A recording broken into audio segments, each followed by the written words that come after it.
Hi everyone, in this video I want to talk about graphing linear equations. In addition, we will talk about domain and range, as well as whether or not a relation is a function. So here are the two problems that we'll do. The most fun question here that we will answer, hopefully, is what genre of music do you like to listen to when you need to get work done? I think my answer to that is like a calm rock.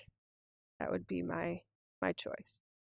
Okay, so on the ACT math section, we are discussing today graphing. Okay, graphing linears, not radicals. So a really big staple of Algebra 1 is when you have linear equations and you need to either use them to solve or to graph. And so graphing is definitely present on this test. You don't really know the type of question they would ask, but this skill is certainly tested. You also may have questions about inputs and outputs, which would be domains and the domain and range of the graph, as well as deciding whether or not the relation is a function. So we'll knock out all three of those topics in these questions. Okay, a few things. So if you're going to graph linear equations, you have to know that they all fall in to this y equals mx plus b. Okay. The m is the slope, b is the y-intercept. And that is on a graph, the y-intercept would be, where on this line would the line touch. What's easy about this first one is when you see that -3 in the y-intercept place, all that means is you know that the line is cutting through that spot. That's all. Then it said the slope is the m, so that's this bit right here. A thing about that would be that -1/3 is equal to 1/3, which is equal to that -1/3.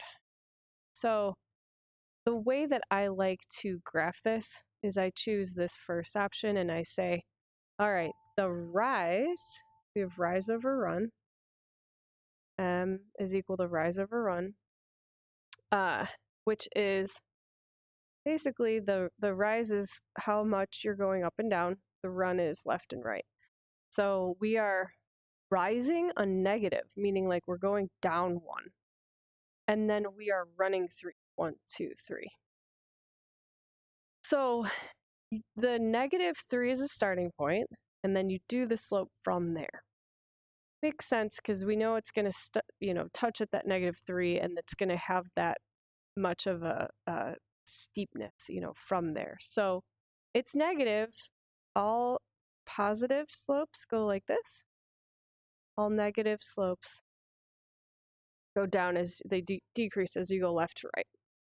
So I'm going to graph this.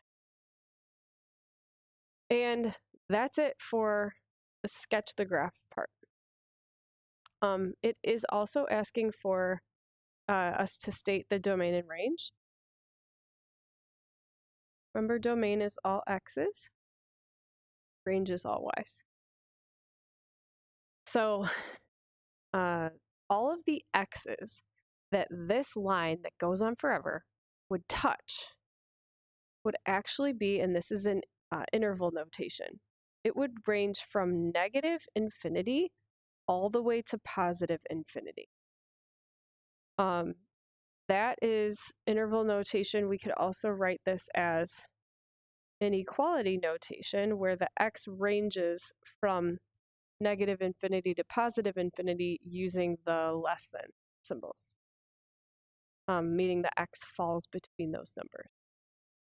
It just so happens that the range, and that is like how many of these numbers would that line touch or include, and it's all of them as well.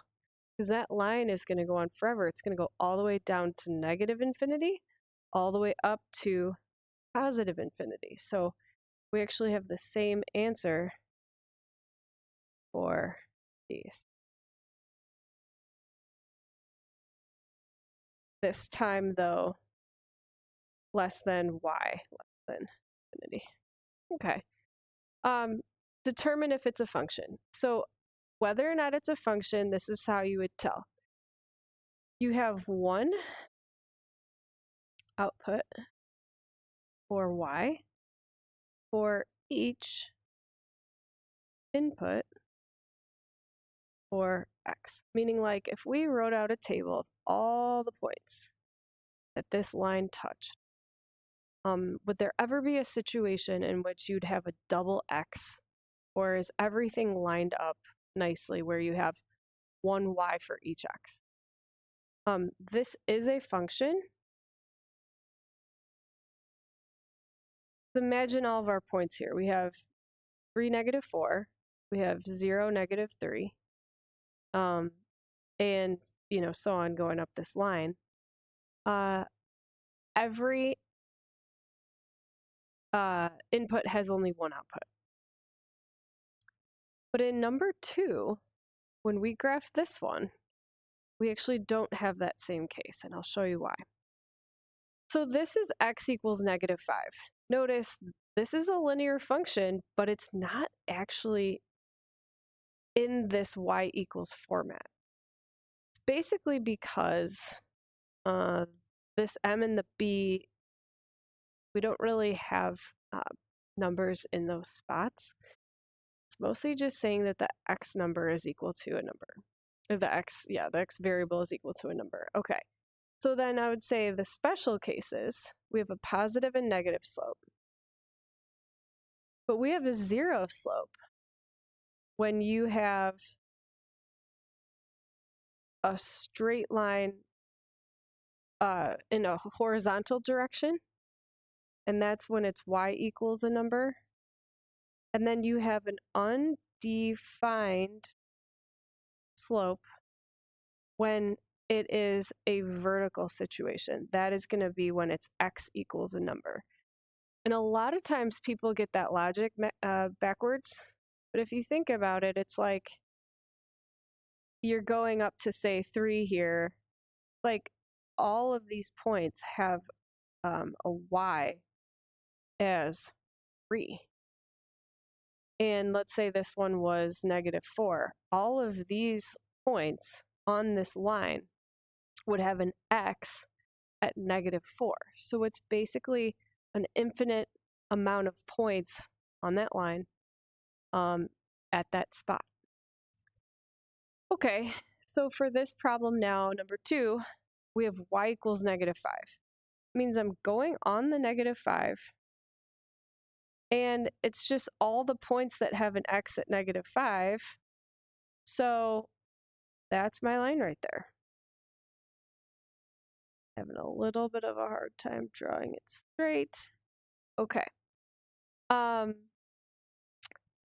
There's an undefined slope.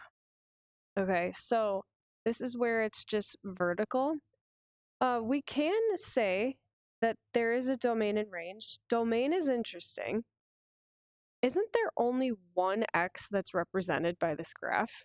So when you only have one, you actually draw these fancy brackets and you say -5 is the only single number that the domain includes. But for the range, all the y's, it includes all the y's. So that's where you would have the -infinity to infinity. Or -infinity is less than y is less than infinity for that one. Okay. And I shouldn't use parentheses. That is too confusing. For interval notation, I have a video on this, but you always use parentheses if you can't actually touch it, and you could actually use a bracket for a situation in which the line would basically stop, or you have a different shape that would be on the graph. This is not a function, this number 2, because all the points are stacked on top of each other, meaning that you have multiple outputs for the same input. For example, -5, 0, -5, 1, -5, 2, -5, 3. Those are not points that would be represented in a function. So those are all the notes and all the answers associated with number 1 and 2. Why don't you try and practice these two? Number 2 is written in standard form. So my hint is that you do need to get it into slope-intercept form by getting the y by itself, using the rules of algebra to move some things around and isolate the y. So why don't you try them, pause the video, and check your answer. Here are the answers. Notice the domain and range are the same for both of these. Because they're lines, they go on forever in both directions. You do have situations, though, where the domain and range are not that. An example would be, say, you had a parabola, and this point would be 0, 2. That domain would be, that is negative infinity, infinity, but that range would be 2 all the way up to infinity, because that's all the y's going upwards. So I don't want you to think that domain and range always look like this. It just happens to be the case for most linear situations. So I hope this video was helpful. Here's a quote to help you. It doesn't matter how slowly you go, so long as you do not stop. Really great advice, something I have to think about a lot. And so if you don't mind posting your answer to the fun question, that would be great. And feel free to subscribe if you would like to keep up with new videos. Have a good day.